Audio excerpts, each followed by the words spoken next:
10 minute की नमाज किसी को सिक्योरिटी कंसर्न ऐसा नहीं होता है और हर मजहब का प्रोसेशन सड़क पे उतरता है। ना हम डरेंगे ना हम डराएंगे, नमाज भी होगी, त्योहार भी मनाएंगे, कोई नहीं रोक सकता है। उत्तर प्रदेश की पुलिस ने जुमा अलविदा नमाज के मौके पर भारी अलर्ट लगा दिया है। पुलिस अलर्ट में सुनिश्चित करेगी कि कोई भी नमाज पढ़ने के लिए सड़क पर न आए। मेरठ की पुलिस ने सुनिश्चित किया है कि यदि कोई भी व्यक्ति सड़क पर नमाज पढ़ता हुआ पाया गया या फिर किसी भी नियमों का उल्लंघन करता हुआ पाया गया तो उनके पासपोर्ट को रद्द कर दिया जाएगा। इसी प्रकार संभल की पुलिस भी यह सुनिश्चित करने में लगी है कि कोई भी छत पर नमाज पढ़ता हुआ ना मिले। जुमे की अलविदा नमाज के मौके को पूरी तरीके से संभालने के लिए यूपी पुलिस अपनी पूरी कोशिश में लगी है, लेकिन इससे पहले सियासी दलों के नेताओं की ओर से बयानबाजियों का दौर जारी है।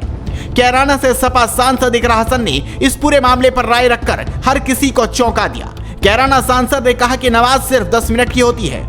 यूपी सरकार ने नफरत बोने का ठेका ले लिया है। नमाज इस देश में होती है, ईद की नमाज ईदगाह में होती है।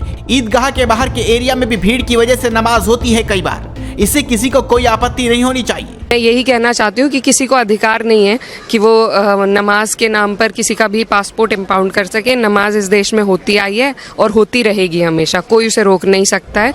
और जो ये सिक्योरिटी कंसर्न बता रहे हैं, एक 10 मिनट की नमाज किसी को सिक्योरिटी कंसर्न ऐसा नहीं होता है और हर मजहब का प्रोसेशन सड़क पे उतरता है, तो 10 मिनट के लिए नमाज का उतर जाए। मुझे लगता है इसमें सुप्रीम कोर्ट को संज्ञान लेकर चीज़ें क्लियर करनी चाहिए। धमकी की बात नहीं है। देखिए, जब आपको किसी चीज़ के लिए जो आपके देश में, ये हमारा भी मुल्क है, हमारे भी बड़ों का इसमें खून शामिल है, लगातार जिस तरीके से यहाँ पर त्योहार हमारा मनता आया है, अगर उसे रोका जाएगा तो सभी को दर्द होगा, इस बात का दुख होगा और उसी दुख में कई बातें लोग कह देते हैं। लेकिन डराने, ना हम डरेंगे ना हम डराएंगे, नमाज भी होगी, त्योहार भी मनाएंगे, कोई नहीं रोक सकता है। धन्यवाद। बता दें कि अलविदा नमाज रमजान के महीने के आखिरी जुमे की नमाज होती है। इसके लिए गुरुवार से पुलिस ने सारा इंतजाम संभाल लिया था। यूपी की पुलिस ने भारी अलर्ट लगा दिया है, जिसमें अलग अलग इलाकों की पुलिस अपने हिसाब से एक्शन लेगी। मेरठ की पुलिस ने यह बोला है कि यदि कोई भी सड़क पर नमाज पढ़ता पाया गया तो उसका पासपोर्ट और आर्म लाइसेंस रद्द कर दिया जाएगा।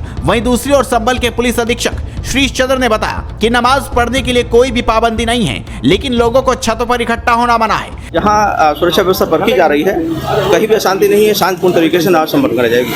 सर, कितनी टीमें यहाँ पर लगाई गई हैं? सभी स्तर की पर्याप्त पुलिस बल लगाई गई है और सेक्टर जोनल व्यवस्था लागू है। शांतिपूर्ण तरीके से नमाज संपन्न कराई जाएगी, सूचित किया जा रहा है। सर, ड्रोन कैमरे से भी निकाली? बिल्कुल, ड्रोन सीसीटीवी के माध्यम से स्थिति पर नजर रखी जा रही है, कहीं भी अशांति नहीं। ऐसे में यूपी पुलिस अलर्ट मोड पर है, लेकिन सियासी बयानबाजी थमने का नाम नहीं ले रही। आपके इस मामले पर क्या कुछ कहना है? अपनी राय हमें कमेंट कर जरूर बताएं और जुड़े रहें खबर पुस्तक के साथ।